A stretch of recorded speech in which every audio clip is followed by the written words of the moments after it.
Hello everyone, welcome back to my channel Drishti में। तो आज मैं लुसेंट आधुनिक भारत के इतिहास में अंग्रेज़ों के अधीन गवर्नर जनरल में मैं कवर करूंगी लॉर्ड डलहौजी को। तो लॉर्ड डलहौजी जो हैं 1848 से 1856 तक रहे थे और इन्होंने बहुत सारा काम किए थे। एक मिनट हम देख लेते हैं कि लॉर्ड डलहौजी से पहले अंग्रेज़ों के अधीन गवर्नर जनरल में हमने किस किस गवर्नर जनरल को कवर कर दिए। तो देखिए, अंग्रेज़ों के अधीन गवर्नर जनरल में हम सबसे पहले कवर किए थे रॉबर्ट क्लाइव। उसके बाद हम कवर किए थे ये रॉबर्ट क्लाइव के बाद कवर किए थे वॉरेन हेस्टिंग्स। वॉरेन हेस्टिंग्स रहे थे 1774 से 85 तक। वॉरेन हेस्टिंग्स के बाद हम कवर किए थे जॉन मैकफर्सन। उसके बाद हम क्या कवर किए थे? जॉन मैकफर्सन के बाद कवर किए थे लॉर्ड कॉर्नवालिस। काफ़ी इम्पोर्टेंट था और इनको नागरिक सेवा का जनक भी कहा जाता है, लॉर्ड कॉर्नवालिस को। उसके बाद हम कवर किए थे सर जॉन शोर, जिन्होंने हस्तक्षेप की नीति लाए थे। और उसके बाद कवर किए थे लॉर्ड बेलेजली, 1798 से 1805 तक रहे थे और इन्होंने सहायक संधि को काफ़ी विस्तार रूप प्रदान किए थे। लॉर्ड बेलेजली के बाद हमने कवर किए थे सर जॉर्ज बार्लो कवर किए थे। सर जॉर्ज बार्लो के बाद किए थे कवर लॉर्ड मिंटो प्रथम, 1807 से 1813 तक रहे थे और इन्हीं के समय चार्टर एक्ट 1813 पास होता है, जो काफ़ी इम्पोर्टेंट चार्टर एक्ट है और इससे कई बार पेपर में क्वेश्चन आए हुए हैं। नेक्स्ट हम कवर किए थे लॉर्ड हेस्टिंग्स, 1813 से 1823 तक रहे थे लॉर्ड हेस्टिंग्स। और लॉर्ड हेस्टिंग्स के बाद हम कवर किए थे ये लॉर्ड एमहर्स्ट। एक थे वॉरेन हेस्टिंग्स और ये हैं लॉर्ड हेस्टिंग्स। तो उसके बाद हम कवर किए थे लॉर्ड एमहर्स्ट के बाद कवर किए थे लॉर्ड विलियम बेंटिक, जिन्होंने सती प्रथा को अंत किए थे इन्होंने राजा राममोहन राय के सहयोग से। तो ये जो है ये रहे थे लॉर्ड विलियम बेंटिक 1828 से 1835 तक।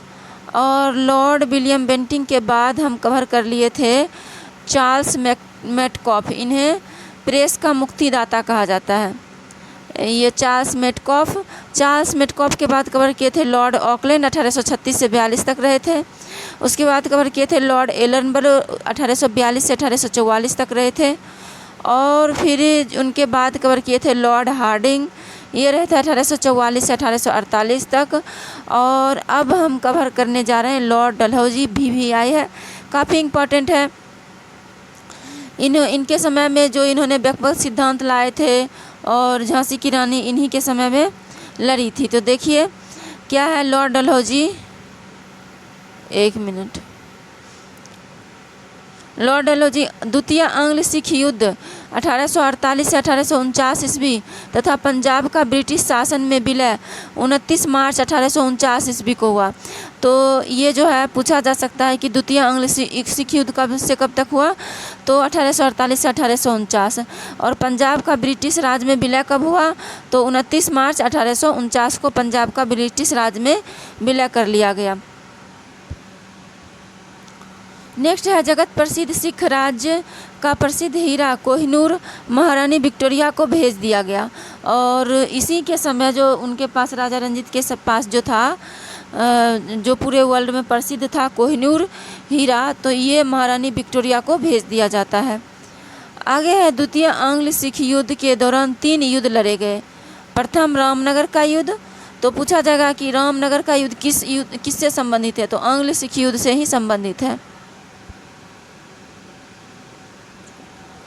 नेक्स्ट है कि रामनगर का युद्ध 16 नवंबर 1848 को, इसमें कोई डिसीजन नहीं हुआ, ये अनिर्णित था।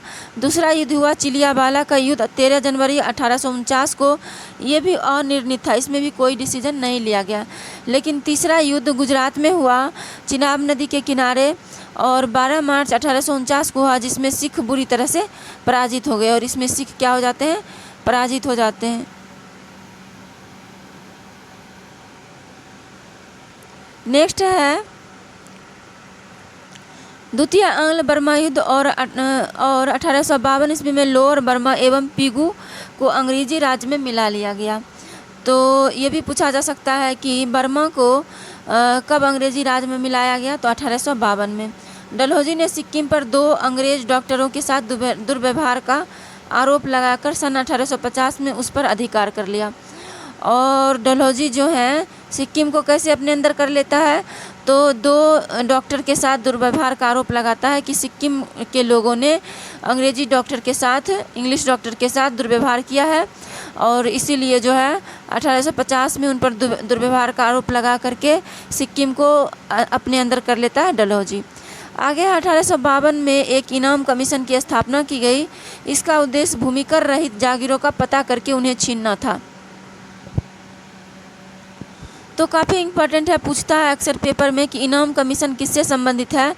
तो इनाम कमीशन जो है भूमि कर रहित जागीरों का पता करके उन्हें छीनना था, यानी कि जो किसान थे, यानी जिनके पास भूमि था, वो जो जागीर था, वो अगर टैक्स नहीं दे रहे थे तो उनका ज़मीन क्या करना था, छीनना था। इसलिए कौन सा कमीशन लाया गया, इनाम कमीशन।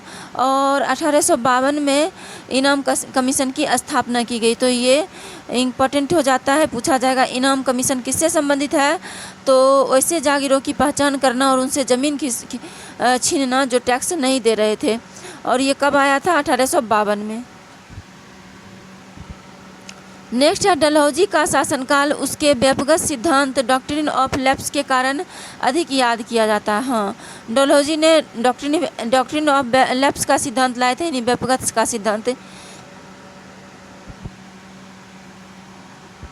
व्यक्तिगत के सिद्धांत के तहत क्या था कि डलहौजी का कहना था कि जिस राजा महाराजा के पास अपना पुत्र नहीं है तो वो किसी पुत्र को दत्तक पुत्र नहीं ले सकते, यानी गोद नहीं ले सकते पुत्र का, न ही उसको राजा बना सकते हैं। वो शासक नहीं बन सकता। उसे जो भी राज्य है उसको अंग्रेज को सौंप देना चाहिए, ये कहना था डलहौजी का डॉक्ट्रिन ऑफ लैप्स के तहत। लेकिन झांसी की रानी ऐसा नहीं की थी, मतलब जो राज नहीं किए थे वो सबके साथ अंग्रेज लड़ा, फिर उसको अपने अंदर कर लिया। तो एक सबसे पहले अंग्रेज ने सतारा को 1848 में डॉक्ट्रिन ऑफ लैप्स के तहत अपने अंदर कर लिया। उसके बाद जैतपुर बुंदेलखंड को बोलते हैं, उसको किया अपने अंदर। सतारा के बाद जैतपुर और संभलपुर कहाँ है, उड़ीसा में है, और जैतपुर बुंदेलखंड में है। 1849 ईस्वी में ये सतारा को 1848 में और जैतपुर और संभलपुर को 1849 में डॉक्ट्रिन ऑफ लैप्स के तहत अंग्रेजी राज्य में मिला लेता है डलहौजी। आगे है बघाट हिमाचल प्रदेश में है।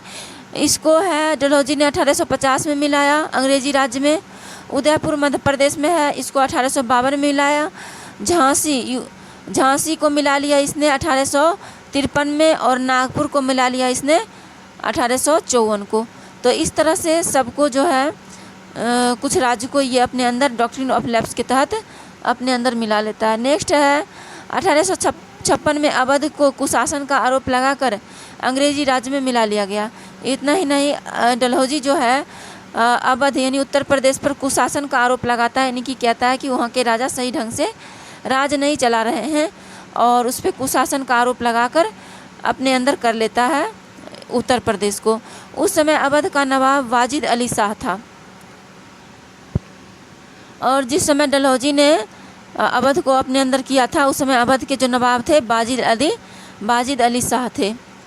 आगे है 18वीं शताब्दी में अवध राज्य का संस्थापक सआदत खां था। तो ये क्वेश्चन पूछा गया है, फिर पूछा जा सकता है कि जो अवध का संस्थापक कौन था, तो सआदत खां।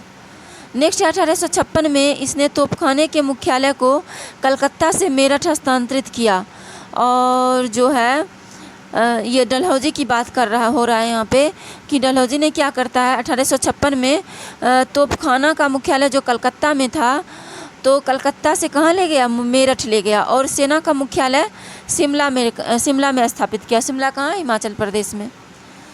आगे है शिक्षा संबंधी सुधारों में डलहौजी ने 1854 में वुड डिस्पैच को लागू किया। ये भी आया, काफ़ी इंपॉर्टेंट है, यहाँ तक कि यूपीएससी में भी ये क्वेश्चन पूछा गया वुड डिस्पैच के बारे में कि कब आया है। वुड डिस्पैच 1854 में आया था।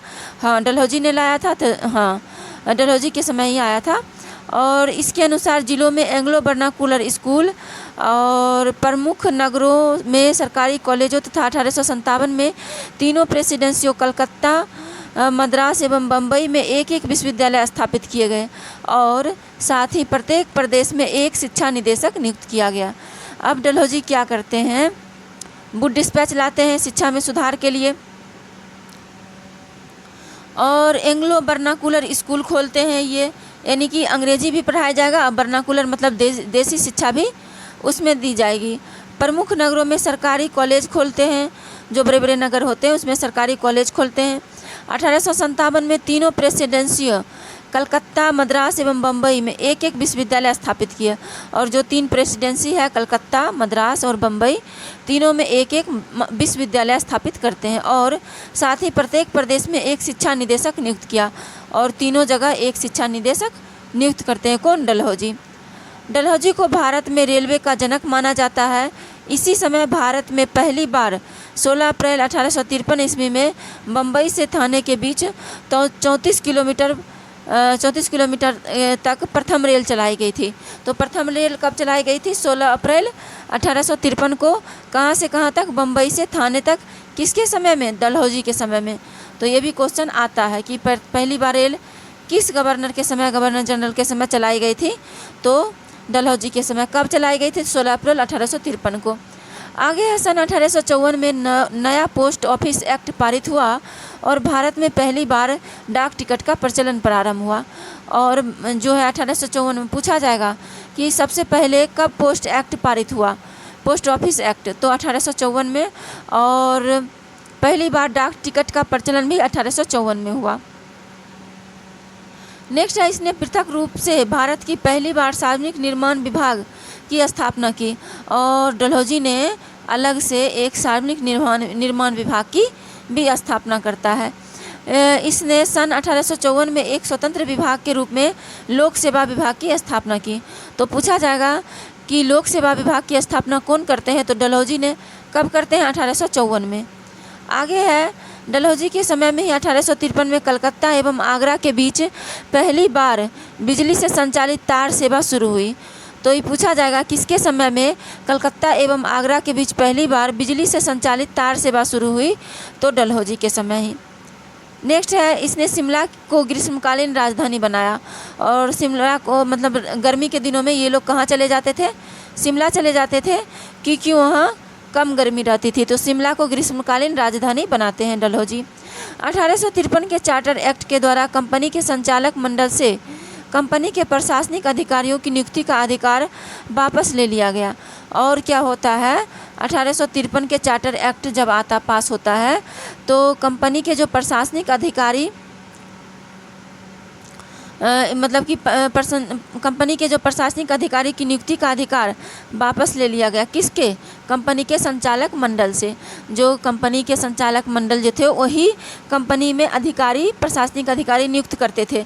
तो ये अधिकार वापस ले लिया जाता है। कब? 1853 में। 1853 से ही अधिकारों की नियुक्ति के लिए प्रतियोगिता परीक्षा की व्यवस्था की गई, जिसके लिए उम्र सीमा 18 से 23 वर्ष रखी गई। मतलब कि यहाँ पे कह रहा है कि 1853 में के चार्टर एक्ट के द्वारा कंपनी के संचालक मंडल से कंपनी के प्रशासनिक अधिकारियों की नियुक्ति का अधिकार वापस ले लिया गया और 1853 से ही अधिकारियों की नियुक्ति के लिए प्रतियोगिता परीक्षा की व्यवस्था की गई, जिसके लिए उम्र सीमा 18 से 23 वर्ष रखी गई। उम्र सीमा कितनी रखी गई? 18 से 23 वर्ष। आगे है, सत्येंद्र नाथ टैगोर पहले भारतीय थे जिन्होंने 1863 ईस्वी में लंदन में हुई सिविल सेवा परीक्षा में सफलता प्राप्त की। तो ये क्वेश्चन पूछा गया है, फिर पूछा जा सकता है कि सबसे पहले भारतीय कौन थे जिन्हें सिविल सेवा परीक्षा में सफलता प्राप्त की थी? तो ये थे सत्येंद्र नाथ टैगोर। 1863 में इन्होंने सिविल सेवा परीक्षा पास किए थे, सबसे पहले यही पास किए थे। आगे 1922 में इलाहाबाद एवं लंदन दोनों स्थानों पर साथ साथ सिविल सेवा परीक्षा का आयोजन किया जाने लगा। और ऐसे पूछेगा कि इलाहाबाद और लंदन मतलब कि भारत में कब सिविल सेवा परीक्षा की शुरुआत हुई? तो 1922 में। लंदन में भी होता था और इलाहाबाद में भी। आगे है, डलहौजी ने नर बलि प्रथा को रोकने का भी प्रयास किया। तो ये इम्पोर्टेंट है, पूछा जाएगा कि नर बलि प्रथा को रोकने का प्रयास किस गवर्नर जनरल ने किया था? तो ये किया था डलहौजी ने। काफ़ी इम्पोर्टेंट है, ये पूछा जा सकता है। नेक्स्ट है लॉर्ड कैनिंग। देखिए लॉर्ड कैनिंग भी काफ़ी इम्पोर्टेंट है, क्योंकि लॉर्ड कैनिंग के समय ही 1857 की क्रांति होती है, रिवोल्ट ऑफ 1857। किसके समय होती है? लॉर्ड कैनिंग के समय। तो लॉर्ड कैनिंग 1856 से 1862 तक ये रहते हैं। अब देखिए ये क्या सब करते हैं। लॉर्ड कैनिंग भारत में कंपनी के द्वारा नियुक्त अंतिम गवर्नर जनरल तथा ब्रिटिश सम्राट के अधीन नियुक्त भारत का प्रथम वायसराय था। अब देखिए अंतिम गवर्नर जनरल कौन था? Lord Canning.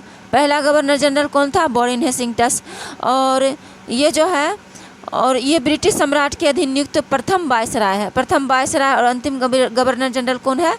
तो लॉर्ड कैनिंग। आगे है इनके समय, यानी कि कैनिंग के समय सबसे महत्वपूर्ण घटना थी सन 1857 का ऐतिहासिक विद्रोह। ऑलरेडी हम बता चुके हैं। इसी विद्रोह के बाद प्रशासनिक सुधार के अंतर्गत भारत का शासन कंपनी के हाथों से सीधे ब्रिटिश सरकार के नियंत्रण में ले लिया गया। और इसी विद्रोह के बाद क्या होता है? इसी विद्रोह के बाद प्रशासनिक सुधार के अंतर्गत भारत का शासन कंपनी के हाथों से सीधे ब्रिटिश सरकार के नियंत्रण में ले लिया जाता है 1857 के विद्रोह के बाद। कैनिंग के समय 1861 में उच्च न्यायालय अधिनियम बनाया गया। तो पूछा जाएगा किसके समय, किस गवर्नर जनरल यानी वायसराय के समय जो है सो ये बनाया गया ये न्यायालय अधिनियम, उच्च न्यायालय का अधिनियम। तो कैनिंग के समय 1861 में, जिसके अनुसार पुरानी सुप्रीम कोर्ट और सदर अदालतों को समाप्त कर दिया गया तथा कलकत्ता, मद्रास एवं मुंबई में एक एक उच्च न्यायालय की स्थापना की गई। अब देखिए जो स्टार्टिंग में जो 1773 में जो एक खुलता है उच्च न्यायालय, उच्चतम न्यायालय, और उसके बाद भी 3 उच्च न्यायालय खुलते हैं, तो उस सब को क्या कर दिया जाता है? बंद कर दिया जाता है। यहाँ पे दिया है कैनिंग के समय 1861 में उच्च न्यायालय अधिनियम बनाया गया, जिसके अनुसार सुप्रीम कोर्ट और सदर अदालतों को समाप्त कर दिया गया। सुप्रीम कोर्ट यानी उच्चतम न्यायालय था उसको भी, और जो सदर अदालत था सुप्रीम कोर्ट से नीचे उसको भी क्या कर दिया जाता है? समाप्त कर दिया जाता है। और कलकत्ता, मद्रास और मुंबई में एक एक उच्च न्यायालय की स्थापना की जाती है। नेक्स्ट है 1886 में आगरा के एक उच्च न्यायालय की स्थापना की गई, जिसे 1875 में इलाहाबाद हस्तांतरित कर दिया गया। मतलब कि कह रहा 1866 में आगरा में एक उच्च न्यायालय की स्थापना की गई। तो पूछा जाएगा कि आगरा में उच्च न्यायालय की स्थापना कब की गई? तो 1866 में, जिसे 1875 में इलाहाबाद हस्तांतरित कर दिया गया। और उसको कहाँ हस्तांतरित कर दिया गया? इलाहाबाद हस्तांतरित कर दिया गया 1875 में। और 1866 में आगरा में एक उच्च न्यायालय की स्थापना होती है। कैनिंग के समय ही 1856 में विधवा पुनर्विवाह अधिनियम स्वतंत्र रूप से लागू हुआ। तो पूछा जाएगा क्वेश्चन कि किस गवर्नर के समय विधवा पुनर्विवाह अधिनियम लागू हुआ? तो 1856 में विधवा पुनर्विवाह अधिनियम स्वतंत्र रूप से लागू हुआ। आगे है भारत में पहला कानूनी विधवा विवाह कलकत्ता में 7 दिसंबर 1856 ईस्वी को ईश्वर चंद्र विद्यासागर की प्रेरणा और देखरेख में संपन्न हुआ। यानी कि कह रहा है भारत में पहली कानूनी विधवा विवाह कलकत्ता में 7 दिसंबर 1856 ईस्वी को ईश्वर चंद्र विद्यासागर की प्रेरणा और देखरेख में क्या हुआ? संपन्न हुआ। कैनिंग के समय 1856 में विधवा पुनर्विवाह अधिनियम स्वतंत्र रूप से लागू हुआ। पूछा जाएगा विधवा पुनर्विवाह अधिनियम स्वतंत्र रूप से किस वायसराय के समय लागू हुआ? तो कैनिंग के समय 1856 में। भारत में पहला कानूनी विधवा विवाह कलकत्ता में 7 दिसंबर 1856 को ईश्वर चंद्र विद्यासागर की प्रेरणा और देखरेख में संपन्न हुआ। ये भी पूछा जा सकता है पहला कानूनी विधवा विवाह कहाँ संपन्न हुआ और कब संपन्न हुआ? तो 7 दिसंबर 1856 को कलकत्ता में संपन्न हुआ। 1856 में पैतृक संपत्ति से संबंधित जो कानून बनाया गया उसके अनुसार यह निश्चित किया गया कि धर्म परिवर्तन करने पर किसी व्यक्ति को उसके पैतृक संपत्ति से वंचित नहीं किया जाएगा। अब यहाँ पे पूछा जाएगा कि 1856 में पैतृक संपत्ति से संबंधित जो कानून बनाया गया था उसमें निम्नलिखित में से क्या था? तो उसमें यही था, उसके अनुसार ये निश्चित किया जाता है कि धर्म परिवर्तन करने पर किसी व्यक्ति को उसकी पैतृक संपत्ति से वंचित नहीं किया जाएगा। आगे है 1857 में कैनिंग के समय ही महालेखा परीक्षक पद का सृजन किया गया, जो स्वतंत्रता के बाद नियंत्रक एवं महालेखा परीक्षक कहलाया। तो ये जो है 1857 में कैनिंग के समय ही महालेखा परीक्षक पद का सृजन किया गया। पूछा जाएगा कि महालेखा परीक्षक पद का सृजन जो है किसके समय में किया गया? 1857 में कैनिंग के समय में किया गया, जो स्वतंत्रता के बाद नियंत्रक महालेखा परीक्षक कहलाया। और अभी तक है ये। तो पूछा जाएगा नियंत्रक महालेखा परीक्षक का जो पद है वो कब स्टार्ट हुआ था? तो 1857 में ही कैनिंग के समय में ही ये पद का सृजन किया गया था। किसके समय में? कैनिंग के समय में। महालेखा परीक्षक का पद जो है कैनिंग के समय ही। आगे है कि भारत शासन अधिनियम 1858 ईस्वी में के तहत मुगल सम्राट पद को समाप्त कर दिया गया। आगे है कि जो है सृजन किया गया जो स्वतंत्रता के बाद अभी तक है। आगे है भारत शासन अधिनियम 1858 के तहत मुगल सम्राट के पद को समाप्त कर दिया गया। तो आगे पूछा जाएगा मुगल सम्राट के पद को कब समाप्त किया गया? तो भारत शासन अधिनियम 1858 में मुगल सम्राट के पद को समाप्त कर दिया जाता है। मैकाले द्वारा प्रारूपित दंड संहिता को 1858 में कानून बना दिया गया तथा 1859 में अपराध विवाद संहिता लागू की गई। तो ये भी पूछा जाएगा कि मैकाले द्वारा प्रारूपित दंड संहिता को क्या बना दिया गया? कानून बना दिया गया। तो कब कानून बना दिया गया? 1858 में। आगे है 1858 में अपराध विधान संहिता लागू की गई। ये भी पूछा जा सकता है कि अपराध विधान संहिता कब लागू की गई? तो अपराध विधान संहिता 1858 में लागू की गई। नेक्स्ट है व्यक्तिगत सिद्धांत यानी राज्य विलय की नीति को समाप्त कर दिया गया। और व्यक्तिगत सिद्धांत राज्य विलय की नीति को भी ये कैनिंग जो है समाप्त कर देते हैं। कब? 1857 की क्रांति जो होती है उसके बाद। क्यों समाप्त करते हैं? तो ये जो अंग्रेज डर जाते हैं कि इस तरह से अगर व्यक्तिगत कर करके ये सारे राज्य को मिलाते रहें तो सारे भारतीय जो विद्रोह कर देंगे, जिससे हमारा यहाँ पे शासन करना मुश्किल हो जाएगा। इसलिए जो है वो व्यक्तिगत सिद्धांत को ख़त्म कर देते हैं और यानी कि राज्य विलय की नीति को ये समाप्त कर देते हैं। आगे है 1861 में इंडियन काउंसिल एक्ट पारित हुआ तथा पोर्टफोलियो प्रणाली लागू हुआ। तो ये पूछा जाएगा कि इंडियन काउंसिल एक्ट कब पारित हुआ? 1861 में। और पोर्टफोलियो प्रणाली भी 1861 में ही लागू होता है। आगे हम देखेंगे लॉर्ड एल्गिन। क्या देखेंगे? लॉर्ड एल्गिन के बारे में। ये देखिए लॉर्ड एल्गिन ज़्यादा दिन तक नहीं रहते हैं, 1862 से 63 मात्र 1 साल रहते हैं। इसने बहावी आंदोलन का दमन किया। पूछा जाएगा बहावी आंदोलन का दमन किसने किया? तो लॉर्ड एल्गिन ने बहावी आंदोलन का दमन किया। कब किया था? 1863 में धर्मशाला हिमाचल प्रदेश में इसकी मृत्यु हो गई। और इनकी मृत्यु कहाँ हो जाती है? 1863 में धर्मशाला हिमाचल प्रदेश में। आगे है लॉर्ड लॉरेंस 1864 से 69। 1865 में भूटान ने ब्रिटिश साम्राज्य पर आक्रमण किया। तो पूछा जाएगा कि भूटान ने ब्रिटिश साम्राज्य पर कब आक्रमण करता है? तो 1865 में। आगे अफगानिस्तान के संबंध में इसने हस्तक्षेप की नीति अपनाई, जिसे शानदार निष्क्रियता के नाम से जाना जाता है। लॉर्ड लॉरेंस जो हैं, जो 1864 से 1869 तक रहते हैं, इन्होंने अफगान के संबंध में हस्तक्षेप की नीति अपनाई। मतलब कि अफगान पर ये युद्ध पहले नहीं करेंगे, कोई हस्तक्षेप नहीं होगा अफगान पे, और जिसे शानदार निष्क्रियता के नाम से जाना जाता है। यानी कि इस समय को कौन सा समय के नाम से जाना जाता है? शानदार निष्क्रियता। आगे है कैनिंग के समय में ही उड़ीसा सन 1866 में तथा बुंदेलखंड एवं राजपूताना 1868-69 में भीषण अकाल पड़ा। और कैनिंग के समय ही इसी समय उड़ीसा में 1866 में तथा बुंदेलखंड एवं राजपूताना में 1868 से 69 में भीषण अकाल पड़ता है। आगे है इसने हेनरी कैंपबेल के नेतृत्व में एक अकाल आयोग का गठन किया।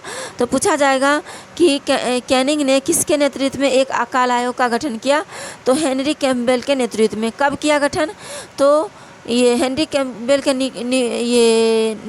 हेनरी कैम्पबेल के नेतृत्व में अकाल आयोग का गठन किया गया सन 1865 में। इसके द्वारा भारत एवं यूरोप के बीच प्रथम समुद्री टेलीग्राफ सेवा शुरू की गई। टेलीग्राफ सेवा शुरू की गई किसके द्वारा? कैनिंग के द्वारा। आगे हम देखेंगे लॉर्ड मेयो 1869 से 1872। लॉर्ड मेयो ने अजमेर में 1872 में ऐसी मेयो कॉलेज की स्थापना की। इसने सन 1872 में एक कृषि विभाग स्थापना की। इन्होंने सन 1872 में कौन से विभाग की स्थापना करते हैं? कृषि विभाग की। एक अफगान शेर अली अफरीदी ने 8 जनवरी 1872 में चाकू मारकर इसकी हत्या कर देता है। यानी कि लॉर्ड मेयो की हत्या कौन करता है?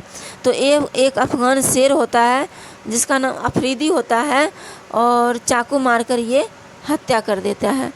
एक अफगान शेर अली अफरीदी 8 फरवरी 1872 को चाकू मारकर इसकी हत्या कर दी। नेक्स्ट है भारत में अंग्रेज़ों के समय प्रथम जनगणना 1872 में लॉर्ड मेयो के कार्यकाल में हुआ। यानी कि कह रहा है कि भारत में अंग्रेज़ों के समय प्रथम जनगणना 1872 ईस्वी में लॉर्ड मेयो के कार्यकाल में हुआ।